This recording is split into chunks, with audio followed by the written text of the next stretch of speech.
Hi everyone. In today's tutorial, we will show you how to create an out-of-office event in Google Calendar.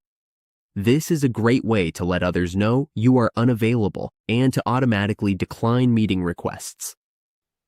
Let's get started. To create an out-of-office event, you just need to click Create in the upper left part of the screen.